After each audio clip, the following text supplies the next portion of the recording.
अंगद ने अपनी पूंछ में बढ़ाया, अरे छोड़ मुझे बोले मामा, और ये कह करके झट वहां सुग्रीव ने अंगद ने अपनी पूंछ से मामा को सुग्रीव के पास है, सुग्रीव के पास सारा गिरा। क्यों क्या हुआ दादू? अरे अंगद ने मैंने पूछ पटक है। अच्छा आगे सब बंदर लोग, मामा गुस्सा मत हो, बिना बहुत बड़ी सफलता के बिना इस प्रकार का उत्सव और उत्सव जन्य उद्दंडता बंदर नहीं कर सकते, इसलिए वो सफल हो गए। उनको जल्दी कहो कि मैं बहुत उत्कंठित हूं समाचार जानने के लिए, और उनको सबको लेकर के तुम आओ, मैं रघुनाथ जी के पास जा रहा हूं।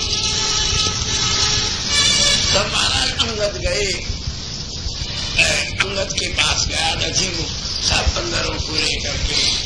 अब जामवंत जी बड़े प्रसन्न, और ब्रह्मा जी का अवतार साक्षात बुद्धिमताम वरिष्ठ रघुनाथ जी के पास सब आए। जामवंत जी ने काव्यात्मक पद्धति से श्री हनुमान जी के चरित्र का गान किया। रघुनाथ जी सुनाई कैसे अंगूठी दी, कैसे चूड़ामणि प्राप्त की, कैसे लंका जलाई, सब वर्णन किया। हनुमान जी रघुनाथ जी की चौकी के नीचे छिप गए, तो भीतर कुछ खुदर खुदर हुई, तो लक्ष्मण जी ने नीचे देखा, हनुमान जी तो नीचे बैठे जैसे पुराने जमाने की नई बहू सहसा किसी अपरिचित पुरुष के आने पर लजा जाती, ऐसे ही महापुरुष अपनी प्रतिष्ठा को, कीर्ति को सुनकर के लज्जित हो, क्योंकि उनके कान उत्कंठित होते हैं रघुनाथ गाथा श्रवण करने के लिए। अपनी गाथा श्रवण में समय का और शक्ति का दुरुपयोग। हनुमान जी को लक्ष्मण जी ने निकाला, आओ बाहर आओ मारुति। रघुनाथ जी देख रहे, हनुमान ये सब बंदर कह रहे हैं तुमने लंका जलाई और तुमने बड़ा भारी पराक्रम प्रकट किया, तुमने महासागर को पार किया। बोले महाराज किसने? वही सब कह रहे हैं, मैंने तो ये नहीं कहा कि मैंने किया, ऐसा हुआ होगा, और ये मैंने किया है तो मैंने कहा, मतलब कि मैंने करता तुमने सुनाया, मैंने सुनाया मैंने किया। मैंने तो तुम्हें लीला सुनाई रघुनाथ जी की कि जाते समय अंगूठी ने क्या चमत्कार किया और लौटते समय चूड़ामणि का क्या विहार हुआ। ये अंगूठी और चूड़ामणि के परस्पर के विहार को तुम बंदर पर थोप रहे हो, ये मुझे बंदर की सामर्थ्य हो सकती है। तो महाराज रघुनाथ जी गदगद हो, और उन्होंने हनुमान जी को बुलाया, और हनुमान जी को बुलाकर कहा कि मारुति तुम ये लाल लाल कैसे हो गए? यहाँ से तो कुछ सफेद चिट्टे गए थे, लाल लाल जी तुमको पेंट किसने कर दिया? हाँ तो बोले ब्रह्मनाथ जी वो मैंने आपकी थोड़ी कथा सुनाई तो वो सिंदूर विघटित हो गया श्रीवंत का, उन्होंने मेरे अंग को दे दिया, मैंने उसका आलेप कर लिया।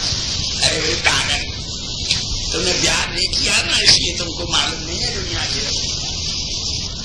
प्रिया जी ने बड़ी चतुरता की, उन्होंने तुम्हारे शरीर को पट्टी बना करके सिंदूर लेप करके कटाक्षों की तूलिका से मेरे लिए कुछ संदेश लिख दिए हैं। There is a message for me.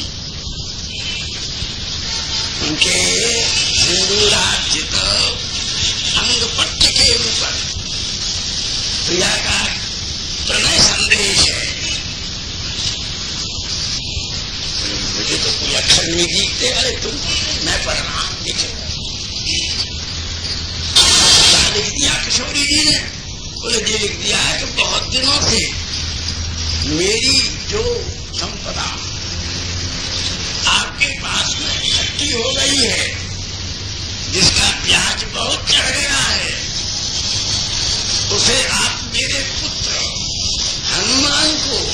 बिना संकोच अर्पित कर रहे। किशोर जी लिखा है, हनुमान जी तुम्हारे सिंदूर पट्टे के ऊपर स्पष्ट लिखा हुआ। अब बताओ मैं अपनी प्रिया की बात को कैसे टाल सकता हूँ। अब तुम आकर के अपनी चीज संभाल लो और मुझे पूर्ण कर दो। हनुमान जी बोले महाराज किशोरी जी की संपत्ति तो बहुत होगी, मैं उसका क्या करूंगा। अब करोगे नहीं करोगे तुम जानो, ये तो मुंह से निपटना। मुझे ऋण से मुक्त करो, मैं उसके संग्रह से बहुत दिनों से बहुत पीड़ित हूँ। ईश सर्वभूतस्व सर्वस्तभूतस्तु परिश्रमो हनुमतः।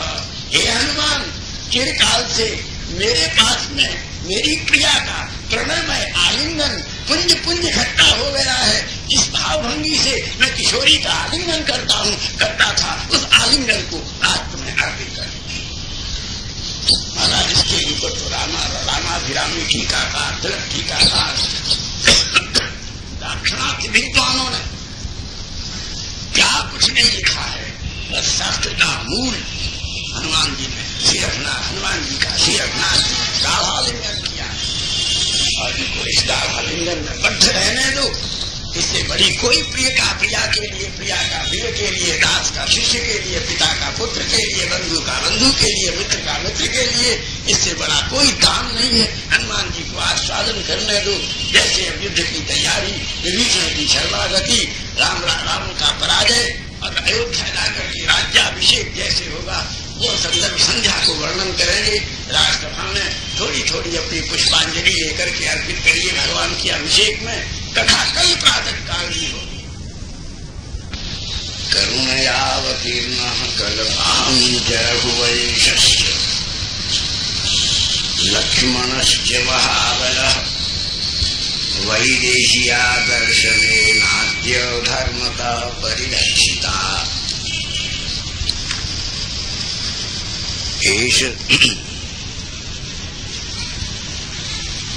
श्री प्रातः काल के कथा संदर्भ में आप लोगों ने श्री हनुमान जी महाराज के अति सौभाग्य, उनके ऊपर सीताराम जी की पुंज पुंज कृपा वर्षित हुई। सीताराम जी का स्वरूप, सीताराम जी का स्वभाव, सीताराम जी का भाव, सीताराम जी की करुणा सब हनुमान जी में ओतप्रोत एकाकार हो गई है। महाराज हनुमान जी महाराज इस पृथ्वी के ऊपर इस कली काल में जीव का मंगल करने वाले प्रत्यक्ष साक्षात परम देव। एक साधारण दृष्टि से हम एक भाव हमारा अभिव्यक्त होता है कि हनुमान जी महाराज तो इंटरनेशनल गॉड है, इंटरनेशनल गॉड है। क्यों? हम तो भैया जल से, थल से, गगन से रात दिन घूमते रहे और भारत का कोई हिस्सा नहीं है। आसाम, उड़ीसा, मेघालय और दूसरे दाक्षिणात्य प्रदेश सबरे, चीन तक, लंका तक। और कई समय रामनवमी पड़ती है, कई समय जन्माष्टमी आ जाती है बाहर, और ढूंढने पर भी कोई मंदिर नहीं मिलता। सौराष्ट्र के उधर बहुत दूर, उधर आसाम में शिलोंग, गुवाहाटी, डिब्रूगढ़ से भी आगे, उधर सिंगापुर और रंगून के उस बॉर्डर पर कोई नहीं। परंतु बहुत जब कहते हैं भाई आज हम कहीं न कहीं कोई को प्रणाम करना चाहते हैं, तब ढूंढने पर, खोजने पर किसी न किसी पेड़ के नीचे बैठे हनुमान जी जरूर मिल जाते हैं। इसलिए भैया ये इंटरनेशनल गॉड, क्योंकि आज तो देखो जितने में सवली रामायण उतने में लंका कांड, क्योंकि लंका कांड जैसे जो वार्स होती है ना, बैटल्स होती है ना, हिस्टोरिकल बड़ी बड़ी ग्रेट वार हुई है हमारे समय में, आपके समय सन 14 की लड़ाई हुई, विश्व युद्ध था और सब बड़े बड़े युद्ध हुए। तो ये देखने में वैसा युद्ध है, ये मारा वो मरा, स्टेज पर दिखता है कि ये मरा वो मरा। स्टेज पर ड्रामा होता है, नाटक होता है, तो वहां कोई मरता थोड़ा ही है, उसका दृश्य मात्र। ऐसे ही ये भी युद्ध कांड क्या है, ये भगवान का युत्सव, ये भगवान का रण रंग है। ठाकुर जी दो प्रकार के विहार करते हैं, एक भगवान का निरंसोत्सव, एक युत्सव। तो किशोरी जी के साथ में विहार हुआ, ये हुआ, और यहाँ भी निमित्त हुआ, क्योंकि लड़ाई के तो भैया दो ही कारण हैं, लड़ाई के, दुनिया की लड़ाई के दो ही कारण हैं, या तो जमीन या जोरू। जोरू और जमीन को लेकर के गरम गरम खून बहाया करती, इस रूप के लिए और पैसा के लिए, कामनी और कंचन, सुरा और सुंदरी और स्वर्ण, ये युद्ध के कारण है। परंतु यहाँ के युद्ध का कारण तो साक्षात खून खराबा करने में, आपने किशोरी जी का स्वभाव सुना, मैं तो खून देख ही नहीं सकती, मैं तो किसी को मरते देख ही नहीं सकती। तो इसलिए ये भगवान का, इसको एक शब्द वैष्णवों को याद रखना चाहिए, ये राम रावण युद्ध आदि जो है ये क्या है, ये भगवान के युत्सव है, ये भगवान के रण रंग हैं। बन गए आपस में, रावण बन गए, जराऊ बन गया, जराऊ बन गया, भगवान का ये सुंदर लीला मंच है। इसलिए इसको युत्सव के रूप में आस्वादन करना चाहिए। और जो हमारी शिक्षा, ये लड़े तो इसकी शिक्षा क्या है कि उसमें जो अच्छाई दिखाई है इन दोनों ने, उसका हमें चिंतन करना चाहिए और उसका हमें अंतरण करना, सत का परिग्रहण करना चाहिए, असत का परित्याग करना चाहिए। हम हमारे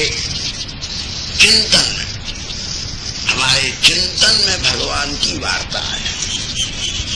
हमारी चिंता भी तो संसार में तो भैया जिसने जन्म लिया है उसको मरना ही है, अनिवार्य है, और उसमें भगवान ने अपनी ओर से सबको 100 वर्ष की उम्र दी है, कोई पक्षपात नहीं किया। शास्त्र के अनुसार प्रत्येक को 100 वर्ष की आयु है, लेकिन कानून में जैसे अमेंडमेंट होता है, एक धारा जोड़ी जाती है, ऐसे ही उसके साथ अमेंडमेंट है कि पुण्य न वर्धते और पापे क्षीयते। अच्छे काम करोगे तो 100 के 1 से 10 भी हो सकते हैं, और असत काम करोगे तो भैया कल भी नहीं हो सकता। प्रत्येक अच्छा और बुरा काम क्या है, वह काम मत करो। देखो बड़ी डेफिनेशन, अद्भुत डेफिनेशन, कि वह काम मत करो जो तुमको और तुम्हारे जन को चिंता में रखे, वह काम करो जो तुमको और तुम्हारे जन को चिंतन में डुबो दे। इससे शॉर्टेस्ट और सरलतम कोई दूसरी धर्म की परिभाषा नहीं हो सकती। हमारी अपनी योग्यता, हमारी अपनी बात, वो काम मत करो। तुम हमारे चिंतन का विषय, बेटी है, भैया है, चिंतन में तुम में दम हो तुम्हारा रूप, तुम्हारा गुण, तुम्हारा यौवन, तुम्हारा मनुष्य जीवन, तुम्हारा खानदान, तुम्हारी आदत, तुम्हारी परंपरा धन्य हो जाएगी यदि कलाकार के चिंतन में चली गई। वो भी बेचारा मरेगा और तुम भी नहीं रहोगी अगर तुम चिंता का विषय बन गए। चिंता से चिता जलेगी। चिंता को जलाए बिना नहीं रहे, क्योंकि दोनों के लिए संस्कृत में एक ही शब्द है, एक बड़ा सुंदर शब्द है कि इतने बड़े बड़े हमारे पेज हैं, अब तो हमारे ये पेयजन हैं, ऐसी व्यवस्था होनी चाहिए बड़े लोगों का। सबसे बड़ा दान है कि जहां किसी, वैसे तो चाहे जितने दोस्त बनाओ, लेकिन पुरानी दोस्ती तो एक राजा और एक ऋषि की है, एक धनी की और एक महात्मा। ऐसे महात्मा हैं हम तो भैया अपने वृंदावन, हम तो यहाँ आपसे सत्य कहते हैं, किसी बहाने से भी मदन लाल जी को, सुभाष को देखने, इनको अपनी सेवा करने के लिए आते हैं। हमारा तो व्रत श्री धाम वृंदावन में भजन करने का है, और हम तो अपनी कथा की एक भेंट मांगते हैं, अभी भी मांग लेते हैं, फिर भी मांग लेंगे, बेशर्माई से मांग लेते हैं हाथ फैला करके कि भैया जो रुपया पैसा कपड़ा दोगे वो तो हम कोई और को दे देंगे, हमारे काम का नहीं है। दोगे तो बड़ी प्रसन्नता से अच्छे काम में लगा देंगे, नहीं दोगे तो कोई शिकायत नहीं है, कोई जरूरत नहीं है। लेकिन हमको देना हो तो मन से एक आशीर्वाद देना कि जब तक रहे हरि कथा चलती रहे। इससे ज्यादा हमको अपनी जिंदगी के लिए अब किसी चीज की बिल्कुल ईमानदारी से जरूरत नहीं है। दोगे तो हम तो अपने लिए ये मांग लेते हैं। तो ये हाँ, तो हम कह रहे थे ऐसे धनी है, इतनी बड़ी कोठी है, यहाँ से वहां तक महाराज, एक ऐसे विद्वान की चुपचाप व्यवस्था होनी चाहिए जो सब लोगों को थोड़ा अपनी मातृभाषा का और संस्कृत का ज्ञान कर सके, लोग गीता ठीक पढ़ सके, विष्णु सहस्रनाम का पाठ कर सके। बेटियां कॉलेज में जाती हैं, कॉन्वेंट में जाती हैं, मैम होके निकल रही हैं सभी, उनकी नंस जो है जाने क्या क्या सिखा रही हैं, दिन भर किट किट किट किट करती हैं। इनको यदि थोड़ी सी संस्कृत की, हिंदी की शिक्षा दी जाए, अपने ग्रंथों को सुने तो समझ सकें, अपने दर्शन के पारिभाषिक शब्दों का ज्ञान प्राप्त कर सकें। अरे इस देश को जिंदा रखने के लिए अपने बच्चों को थोड़ा सा संस्कार दे सके, इसके लिए हर आदमी को, महाराज आजकल जगह जगह क्लासेस चल रही हैं।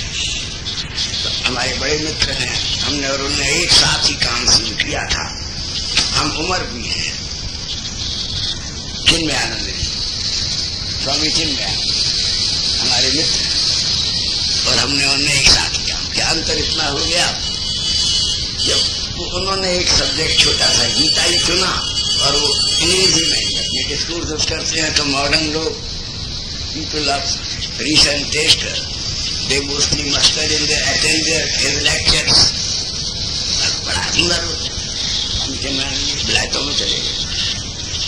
हमारा अपना ये भागवत रामायण गीता अपना दूसरी तरह का काम है।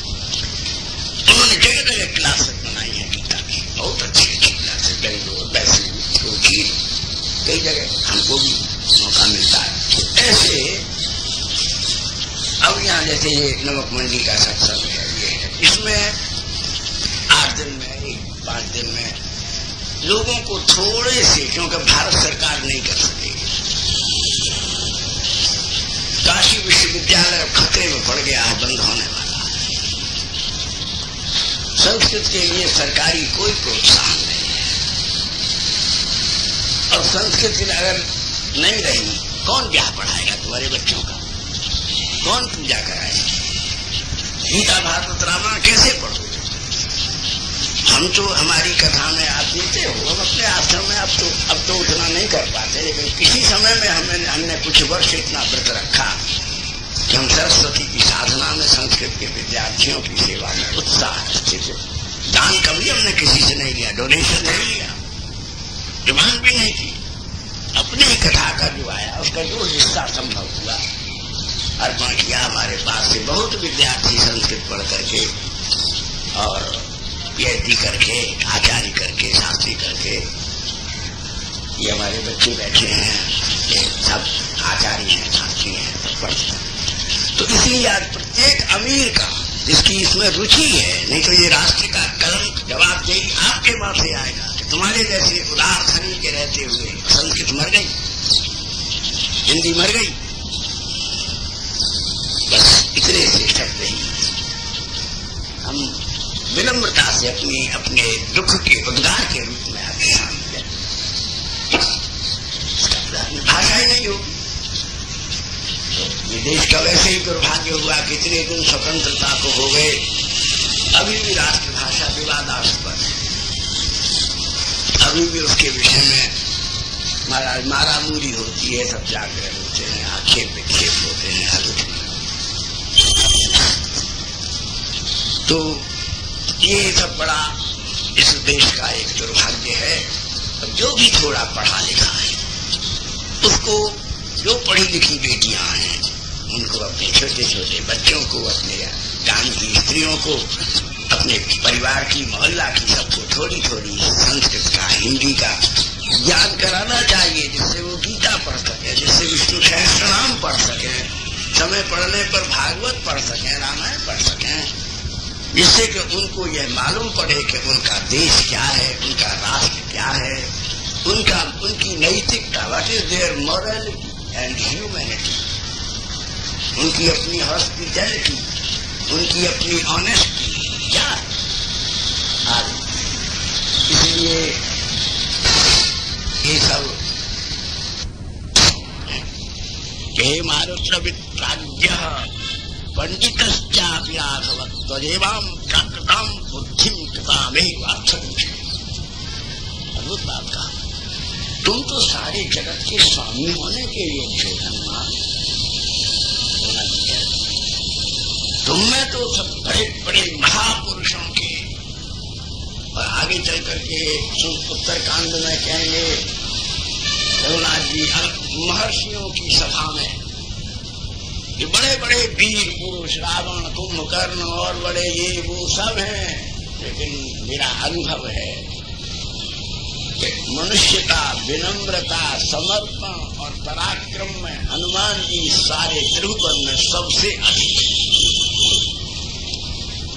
और हनुमान जी से कह रहे हैं मारुति,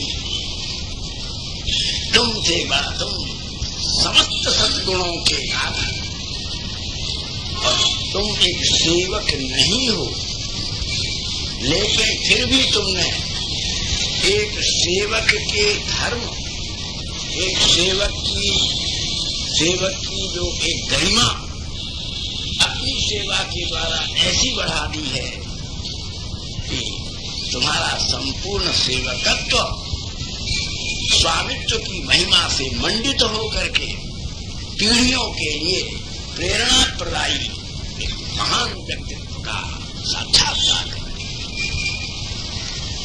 और तुम मेरे सेवक हो, ये तो लोग कहेंगे, तुम कहेंगे, तुम विनम्र हो, लेकिन मैं तो एक ही बात कहूंगा, मेरा और सीता का, मेरी आत्मा का परम दिव्य चैतन्य हनुमान, हे पुत्र, तुम हमारे परम पुत्र के विद्यमान,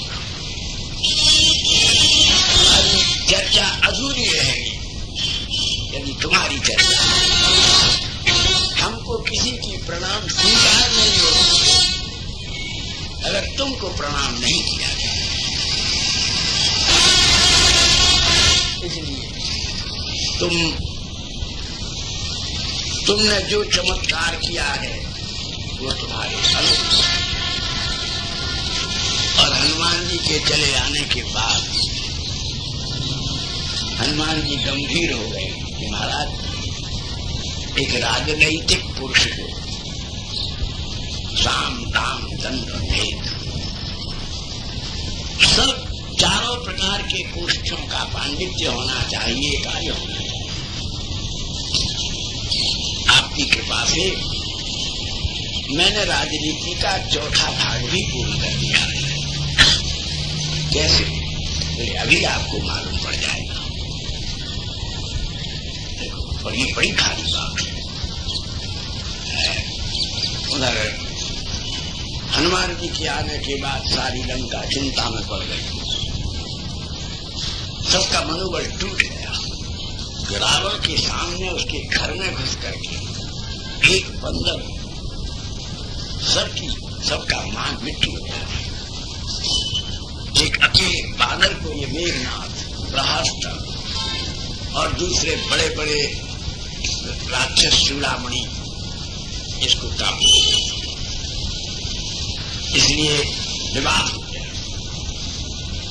लंका के संगठन को क्षति पहुंच गई। लंका की श्रद्धा में हनुमान जी ने विस्फोट कर दिया और हर एक आदमी चर्चा कर रहा रावण को संधि कर लेनी चाहिए, किशोरी जी को समर्पित कर देना चाहिए। जिसका एक बंदर ही, और रावण समझता है कि इसके दो ही आदमियों से मेरा दो जनों से मेरा पाला पड़ा, गिद्ध से और बंदर से। तो जिनके गिद्ध और बंदर ऐसे हैं, वे दोनों मानव जब हमसे युद्ध करने के लिए आएंगे तो लंका की युद्ध से युद्ध, लंका का मनोबल क्षतिग्रस्त हो जाएगा। और इन सब भावनाओं का जो अंतर प्रवाह था, उसका प्रतिनिधित्व किया रावण के छोटे भाई विभीषण ने ब्रह्मा जी से भक्ति का ही वरदान मांगा था। वे संत की तरह से लंका में दांतों के बीच में जैसे जीव रहती है, न जीव चूक जाए तो पुत्र दांत से भीषण लंका में रहे। और विभीषण ने राक्षसेंद्र को समझाया और समझा करके कहा कि भाई, नहीं तो तुमको लंका के लोगों से इतनी अरुचि क्यों हो रही है? तुम उनके दुश्मन क्यों हो रहे हो? रूपा शक्ति की वेदी पर अपने पुत्र पौत्रों का निरीह बलिदान क्यों करते हो? क्या लंका के राजकुमार तुम्हें अच्छे नहीं लग रहे? क्या उनके कटे हुए मोर मुकुट कुंडलों से शोभित उनके कटे हुए माथों को गेंद की तरह से लंका की सड़कों पर लुढ़कते देखना चाहते हो? क्या तुम हजारों इन सुंदर विधुमुखी बधुओं के माथे के सिंदूर को उन्हीं के पति और पुत्रों के रक्त से धो देना चाहते हो? समझ लो भैया, मैं तुमसे प्रार्थना करता हूं कि ये युद्ध तो हम लोगों का धर्म है, लेकिन युद्ध का, तुम्हारे युद्ध का उद्देश्य अच्छा नहीं है। शूरवीरों का युद्ध में मरने से बड़ा सौभाग्य कोई नहीं हो सकता, लेकिन सारा आने वाला इतिहास और परंपराएं तुम्हारी निंदा करेंगे। एक स्त्री के लिए तुमने राष्ट्र का बलिदान कर दिया, तुमने परिवार को क्षतिग्रस्त कर दिया, तुमने जीवन के सारे मूल्यों को कमा दिया। जीवन में बहुत चीजों की जरूरत है भैया। उन जरूरतों में कुछ ऐसी भी जरूरत है किसी की व्यवस्था की हो सकती है, लेकिन जरूरत का इतना एनलार्जमेंट मत करो कि तुम उसके आगे बौना हो जाओ। जरूरत को अपने सात्विक पराक्रम से पूर्ण करो, और यदि उसके लिए आशीर्वाद ग्रहण करने की नौबत आए तो उस जरूरत का ही त्याग कर दो। यही सबसे बड़ा संन्यास है। जरूरत के आगे इतना, जरूरत के लिए मासूमों का खून बहाओ, दूसरों की इज्जत, दूसरों की प्रतिष्ठा, अपनी निष्ठा, इसको गमाओ, इसका औचित्य शास्त्र कभी नहीं। इसलिए भैया मैं हाथ जोड़ के कहता हूं कि तुमको इस उद्देश्य के से जो युद्ध छिड़ा है या छिड़ने वाला है एक अच्छा नहीं। तुम सीता जी को इज्जत के साथ में रघुनाथ जी को समर्पित करो, वो महासाध्वी है और रघुनाथ जी से तुम्हारी इच्छा हो तो मैत्री करना। तुम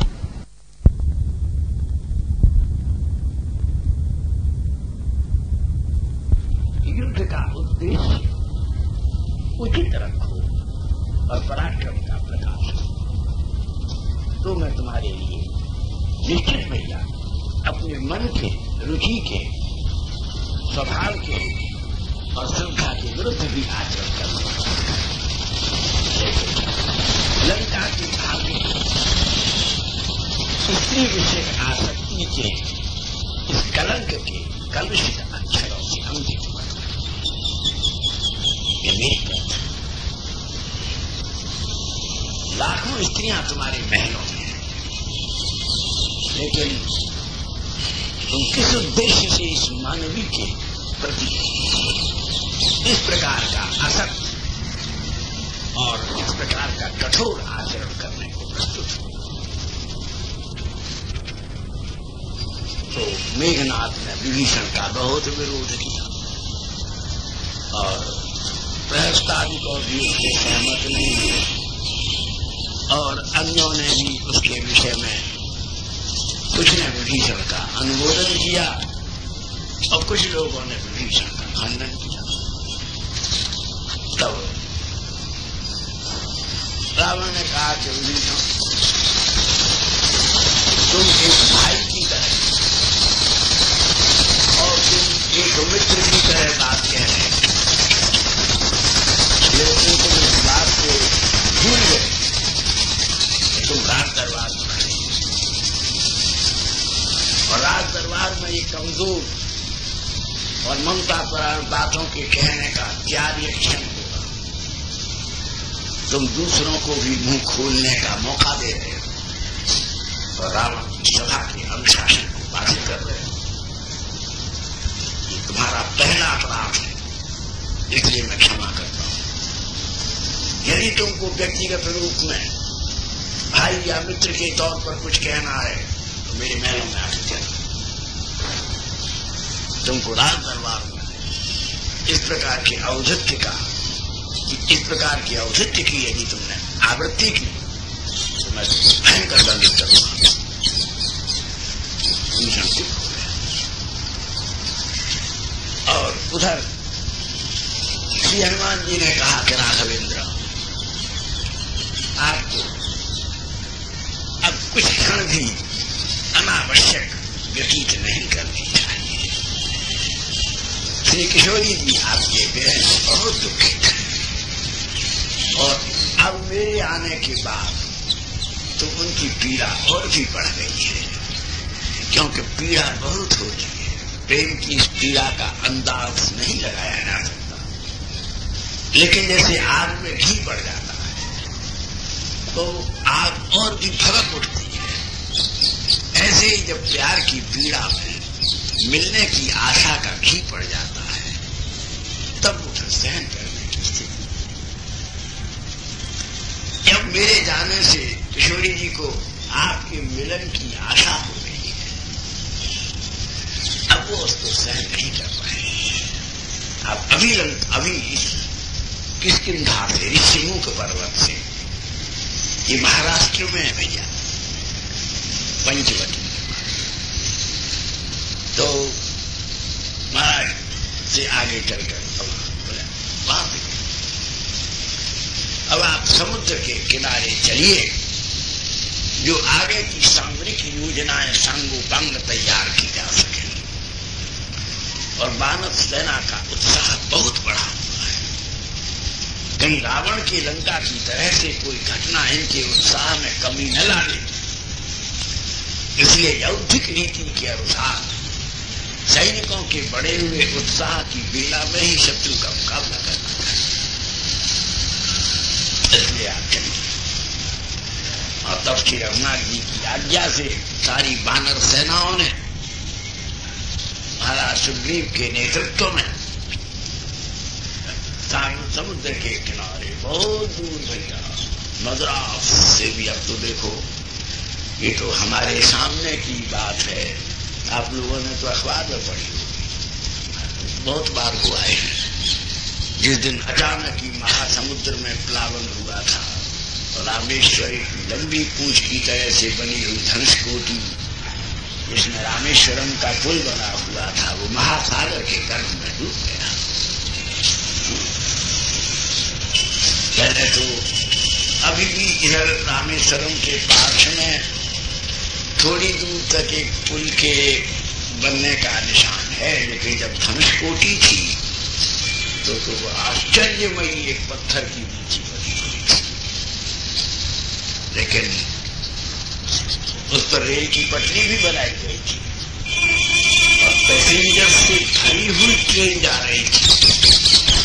इसी समय समुद्र में प्लावन आया, ज्वार आया और रेल पैसेंजर से भरी हुई रेल और यात्रियों से भरे हुए प्लेटफॉर्म के साथ ही धनुषकोटी महासमुद्र में डूब गई।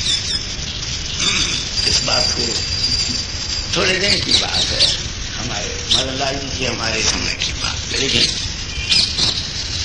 आप जब गए थे तब धनुषकोटी डूब चुकी थी। डॉक्टर जी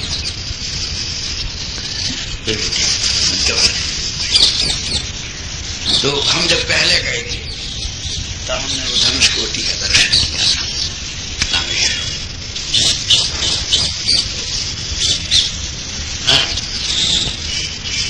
तो इसलिए ये बड़ा पवित्र तीर्थ वहां फिर रामेश्वरम है। इधर तो जो रघुनाथ जी का असली पड़ाव वहीं पर धनुषकोटी रामेश्वरम के बाद है। अब विराट वानर सेनाओं के शिविर बने हुए हैं।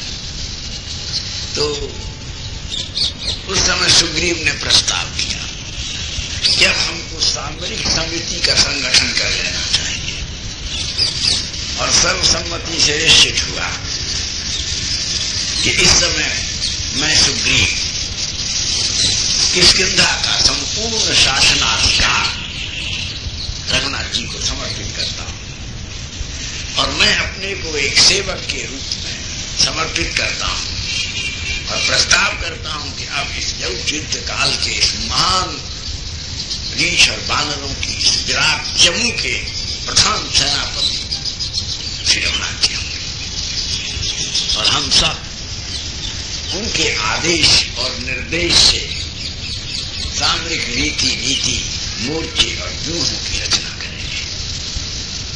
इस प्रकार से मकरव व्यूह की रचना होगी।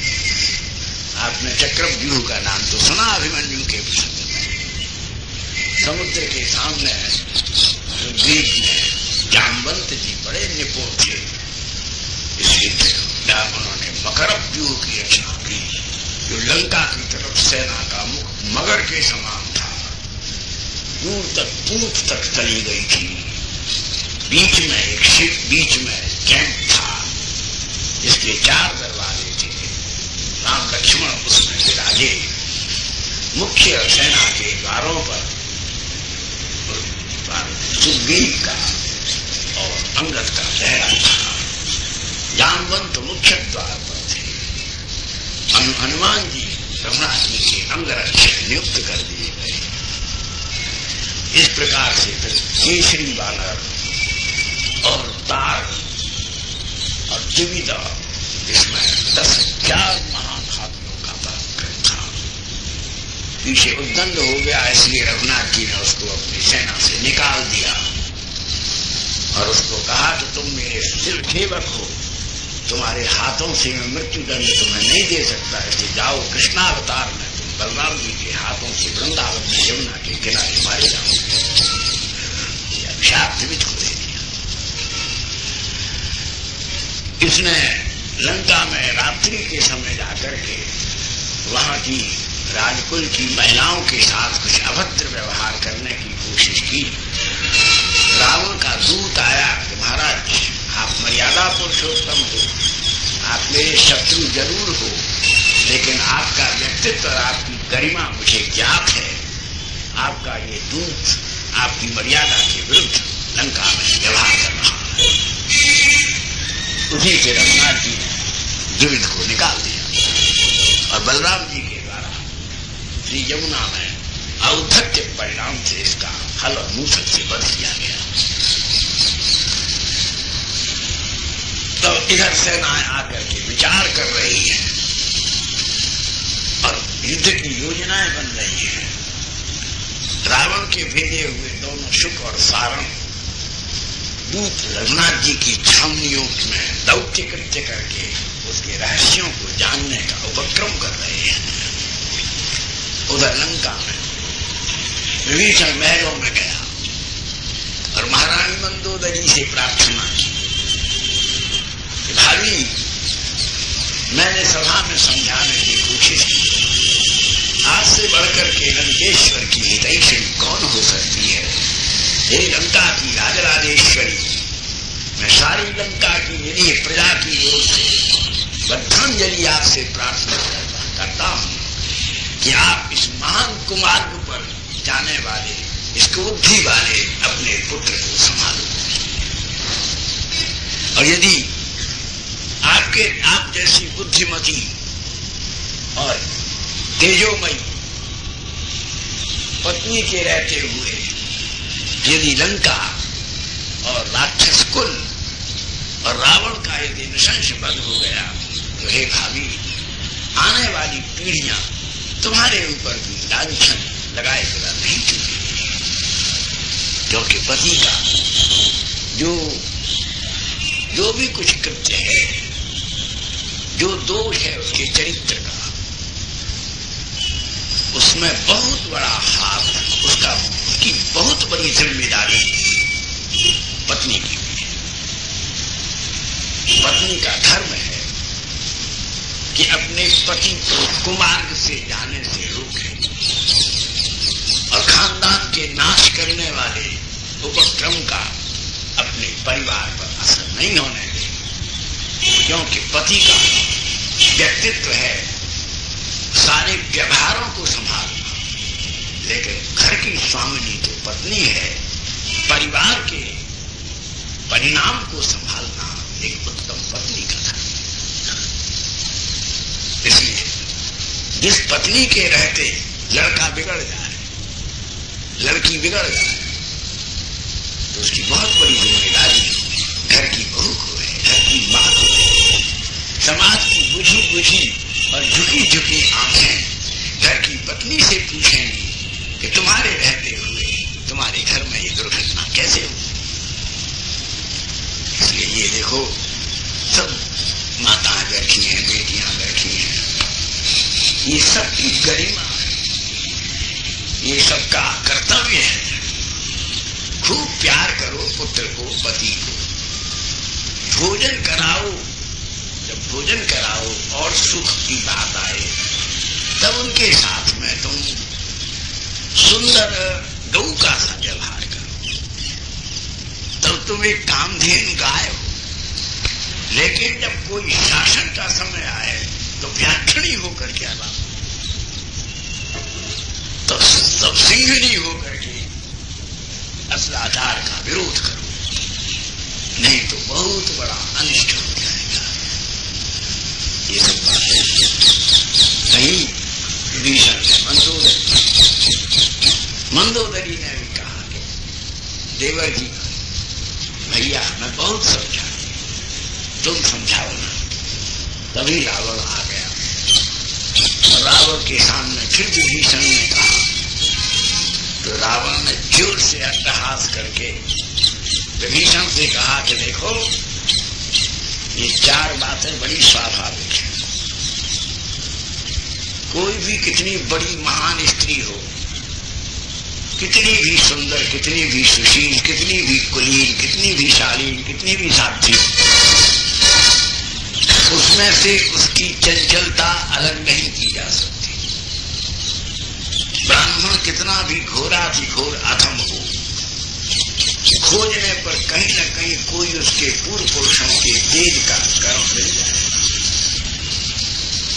रिश्तेदार कोई कितना भी अपना सुभैषी, कितना भी अंतरंग आत्मीय क्यों न हो, लेकिन अपने रिश्तेदार की उन्नति की ईर्ष्या की ज्वाला उसके मन में कहीं न कहीं भड़क रही होगी और मौके पाने पर वो अपने रिश्तेदार के हित की में होली जलाते। इसलिए देखो, रावण का अनुभव है, शास्त्र का पंडित है। इसलिए देखो, तुम मेरे भाई हो, तुमको मेरे प्रति ईर्ष्या हो, तुमको मेरा सुख चैन से रहना अखरना। बोले भैया, सबके प्रति ऐसा दोषारोपण मत करो। मैं क्या करूं? तुम जिनको अपना शत्रु बना बैठे उनका भी रिश्तेदार भरत है, भाई है, जिसने उनके लिए राज्य सिंहासन त्याग दिया। लेकिन इस गौरव के साथ में कि राम परम धार्मिक है, राम परम सत्यवादी है। मैं भी आपके लिए अपने प्राण अभी दे सकता हूं, आप युद्ध करो, मैं सबसे आगे लड़ूंगा, लेकिन मेरा माथा झुक जाएगा कि तुम अधर्म करने वाले भैया का शब्द दे रहे हो। परस्त्रीगामी, दुराचारी, इस उद्देश्य के भैया हम लोगों के इस कलंक को मिटा दो, सदुद्देश्य में खड़े हो जाओ। हम तृण के समान आपके हित में अपना प्राण परित्याग कर, और मैं नहीं छोड़ूं तो गरज के बोला, तो भैया धर्म के लिए मरने का शास्त्र का विधान है, अधर्म का साथ देना किसी रिश्तेदार का कर्तव्य नहीं है। इस समय तो तुम क्या करोगे? बोले यह मैं निर्णय करूंगा कि अयोध्या की आने वाले ऐसी लंका की भावी प्रजा, लंका के भावी युवक, लंका की भावी संतान, राक्षस कुल के गौरवशाली आगे आने वाले पुरुष तुम्हारी इस कलंक रेखा को पढ़ करके सदा सदा के लिए नतानन और कलंकित न हो जाएं। मैं आने वाली पीढ़ी को तुम्हारे आरोपित कलंक से बचाने के लिए प्राणोत्सर्ग करूंगा, चाहे मुझे तुम्हारा विरोध करना पड़े तो चाहे मुझे लंका का त्याग करना। मैं तुमको तो प्यार करता हूं भैया, परंतु मैं लंका की प्रजा, लंका के युवक, लंका की युवतियां, लंका के वृद्ध, लंका की वृद्धाएं, लंका की आने वाली पीढ़ियों का मैं विरोध तो नहीं कर सकता। केवल लंका के सब महापुरुषों के, बड़े बड़े श्रेष्ठ पुरुषों के सब बातें डूब जाएंगी, एक ही कलंक की बात उभर करके इतिहास में आ जाएगी। एक लंका में स्त्री चोर रहता था, इसने परस्त्री का इस प्रकार से, वो भी शाब्दिक निर्दोष और वो भी संभ्रांत। और भैया मैं नहीं कहता, तुम भाभी से पूछो कि सीता कौन है। बोले बस इसके आगे कुछ नहीं बोलना, तू समझता है, तेरी भाभी समझती है, मैं भी समझता हूं कि राक्षस कुल का हित किसमें है। और मैं तुमसे साफ कह देता हूं कि तुम राक्षस कुल के हित की चिंता मत करो, तुम अपने हित की चिंता करो, निकल जाओ यहां से। मैं तुमको आज्ञा देता हूं, तुम लंका से मैं तुमको निर्वासित करता हूं। वे अपने पिता की आज्ञा से धर्म के लिए निर्वासित हो गए, तुम अपने धर्म के लिए मैं तुम्हें निर्वासित कर रहा हूं, निकल जाए। भैया आप सोच लीजिए, मैं आपके अनुगत्य में हूं, मैं आपके अनुसार आचरण करने वाला, मैं आपका हितैषी हूं, मैं आपका छोटा भाई हूं, मैं आपके पुत्रवत हूं। आपके सभा के सब मंत्रीगण चापलूस हैं, जो आपसे सही बात नहीं कहते। मैं इसलिए आपका शत्रु हो रहा हूं कि मैं आपके पीछे नहीं, आपके मुंह पर आपके हित की बात कर रहा हूं। आप मुझे शत्रु कह रहे। विभीषण, मैं ज्यादा बात सुनने का आदी नहीं हूं। एक खटखड़ा करके लात मारी, खींच करके रावण ने छाती, निकल जाओ, मैं तुम्हें लंका से निर्वासित करता हूं। रावण विभीषण प्रसन्न हो गए। उन्होंने वही रावण के दोनों चरण पकड़ लिए। बोले, तुम मुझे जो आज्ञा दे रहे हो भैया, हनुमान ने मुझे उपदेश किया था, लेकिन तुमको छोड़कर जाना, ये जान करके कि राम की शरणागति जीव मात्र का परम उद्देश्य है, फिर भी मैं नहीं जा रहा था। मेरे जाने का कोई इरादा नहीं था। तुमने ही पादप प्रहार करके मुझे जाने के लिए विवश करके ये सौभाग्य दिया है, तो भैया ये तो बात सत्य हो गई कि राम की शरणागति कोई अपने बल से नहीं कर सकता। राम के शरणागत होने के लिए तो किसी महापुरुष के चरण की रज माथे पर धारण करनी पड़ती है, और यदि सीता हरण कलंक की निवृत्ति कर जाए तो तुम किसी से कम महापुरुष थोड़े ही हो। इसलिए मैं आपके चरण को ही अपने ललाट पर धारण करके, भैया मैं आपसे फिर पूछ रहा हूं, तो फिर एक बार विचार लो। मैं अपनी इच्छा से पलायन करके, धोखा दे करके लंका से नहीं जा रहा। शरणागति के परिकल्प को वेद वेद्य सिद्धांत ब्रह्मादि के वरदान से जो मणिकांचन संयोग मुझे प्राप्त हुआ है, लेकिन फिर भी मैं आपके आज्ञा के बिना नहीं जा सकता। तुम बात मत करो विभीषण, राजाज्ञा का पालन करो। इसी क्षण तुम यहीं से लंका का परित्याग करके चले जाओ, निकल जाओ। मैं तुमको आदेश देता हूं। और विभीषण जो है वो अपने 4 वीर सेनापतियों के साथ, विभीषण की शरणागति आध्यात्मिक कथाओं का बड़ा गंभीर संबंध है, और ये महीना महीना 40-40 दिन तक इस कथा के रथास्वादन को भक्त लोग करते हैं, क्यों शरणागति के संदर्भ का उज्जवल संदर्भ है। और हमको इस संदर्भ के पीछे बड़ा गौरव है और निष्ठा है कि आपके पास में ही बटाला जिला गुरदासपुर बटाले में हमारे पिताश्री की श्री विभीषण शरणागति पर कथा हो रही थी। एक दिन वो अस्वस्थ हो गए। हम पढ़ते थे लाहौर में, हमसे कहा जरा बोल दो। हमने कहा हमने तो पढ़ी नहीं रामायण। बड़े फैशनेबल कॉलेज में पढ़ते थे, सूट बूट तो नहीं पहनते थे, लेकिन चूड़ीदार पजामा और काली स्कर्ट पहनते थे, मद्रासी के पट्टा लगा कर।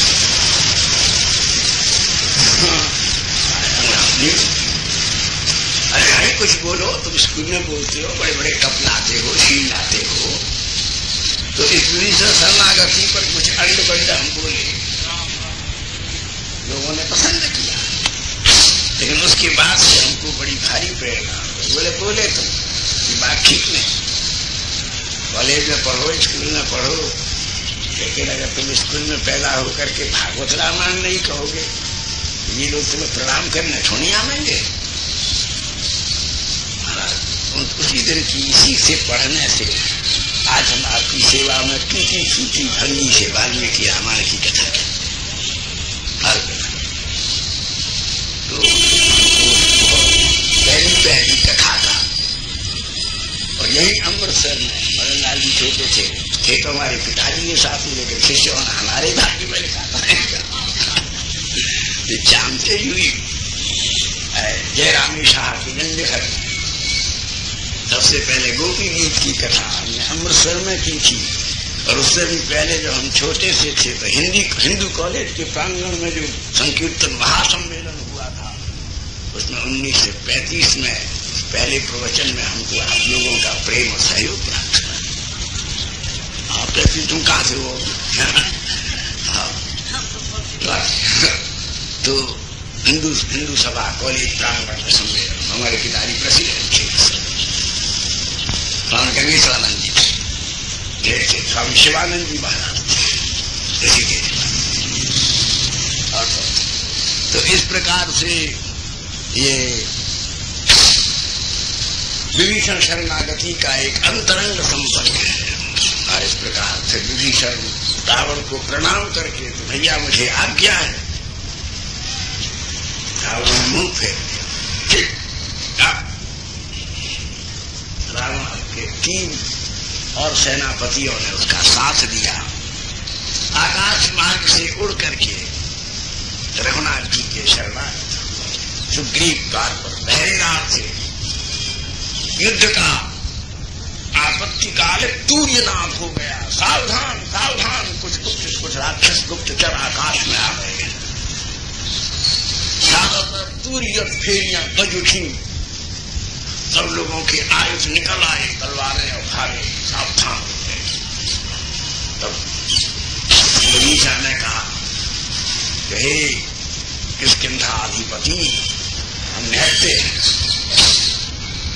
और हम राम की मैत्री के प्रस्ताव को लेकर के भगवान के शरणागत हो रहे हैं। हम तो वैसे ही आपके बंदी हैं, हम आपको विश्वास दिलाते हैं, हम अपने स्थान से तस्त पर नहीं होंगे, केवल आप हमारा संदेश रघुनाथ जी के चरणों में जाकर के निवेदन करिए। तब सुग्रीव ने कड़ा पहरा नियुक्त करके और स्वयं रघुनाथ जी के पास गए कि 4 सेनापतियों के साथ रावण का छोटा भाई शरणागति की बात कह करके आपके पास आना चाहता है, आप मुझे जल्दी आज्ञा दीजिए कि मैं उसको बंदी करके कारागार में रखूं। रघुनाथ जी हनुमान जी की ओर देखा। हनुमान जी का महाराज विभीषण जो कह रहा है उसमें सत्य है, तथ्य है, यथार्थ है। वो आपकी शरणागत ही हो रहा है। महाराज से कहिए कि उनकी अवज्ञा करने में जल्दबाजी नहीं करनी। तो रघुनाथ जी ने कहा सुग्रीव, विभीषण कह क्या रहे हैं, उनके शब्द क्या है, उनकी वर्डिंग्स क्या है, आप मुझको सुनाओ। महाराज सुग्रीव ने कहा, तो कहते हैं पौलक्ष्य मग्रजनुषम परुषम वदन्तम संत्यज्य बांधव जनम च विभीषणोहम रामम विराममिद विशता बलाकम आपन्न दैन्य हरणम शरणम। मैं पुलस्त्य ऋषि के कुल में उत्पन्न हुआ विभीषण, रावण का छोटा भाई। मेरी माता ने जबरदस्ती मेरा नाम विभीषण जाने क्यों रख दिया, यह मेरी समझ में नहीं आ रहा था। आज समझ गया कि बड़े बड़े ऋषि मुनि तपस्वी योगी साधना संयम करके भी अभी तक अपने स्थान से एक कदम भी आपकी ओर नहीं बढ़ पाए हैं। और निंदकों के बीच में, विरोधियों के बीच में, तमोगुणियों के बीच में और राक्षसों के बीच में रह करके भी मैं पति पुत्रादिकों की चिंता न करके उनसे बिना मिले हुए, बिना पूछे हुए निरुद्ध भाव से हे राघवेंद्र आपके शरणागत हो रहा हूं। और शरणागति के समय मेरे मन में अखंड विश्वास मेरे गुरुदेव श्री हनुमान जी ने मुझको प्रदान किया है कि जिसके लिए संसार की करुणा के सर्वद्वार बंद हो जाते हैं, उसी दीनहीन अकिंचन के लिए रघुनाथ के चरणों के करुणा का सिंह द्वार खुला है। ये शब्द विभीषण ने कहे। रघुनाथ जी गदगद हो गए, बोले सुग्रीव, विभीषण ने ये कहा कि मैं शरणागत हूं, तुम विभीषण को किस अधिकार से गिरफ्तार करना चाहोगे? विभीषण इन शब्दों के द्वारा जिस राज्य विशेष में प्रवेश कर चुका है उस पर तो तुम्हारा शासन नहीं है, उस पर तो हमारा कानून लागू नहीं होता, वहां तो वेद की विचारों के सिद्धांतों का प्रवेश नहीं है, क्योंकि शरणागत जो है वो राम राज्य में नहीं रहता, शरणागत तो किशोरी राज्य का नागरिक है। अगर तुम आज मैं शरणागत को त्याग दूं तो कल तुम क्या करोगे? जब किशोरी जी मुझ निधि को त्याग दें, मुझे तो उनकी कृपा और उनके से जो अभिलाषा आशा पूर्ति प्राप्त होती है, उसका एकमात्र कारण है कि मैं उनके परितोष के लिए शरणागतों को आश्रय देता हूं। और दूसरी बात एक और, सुग्रीव इस विभीषण ने बड़ा अनुचित काम भी किया है, जाति कि ये शरणागत का ये कायदा है कि जो जिस विपत्ति में हो, जो जहां हो, जैसी अवस्था में हो, वहीं से पुकारे कि त्राहिमाम में शरणागत हूं। और मेरा धर्म है कि मैं वैकुंठ छोड़ करके नंगे पैर उसके पीछे भागूं और शरणागत को स्वीकार करूं। लेकिन विभीषण तो यहाँ कितने कदम उठा करके वहां से यहां तक आया है। मैं तो इस चिंता में पड़ गया हूं कि विभीषण के एक एक उठाए हुए कदम की कीमत मैं किस प्रकार से चुका सकूं। इसलिए अभयागतो मदपयाति चेन्मुधा रघुवो भवन्ति लघवो न किम सखे अनुजो यमस्तु तनुजो थवा रिपो करुणा पदम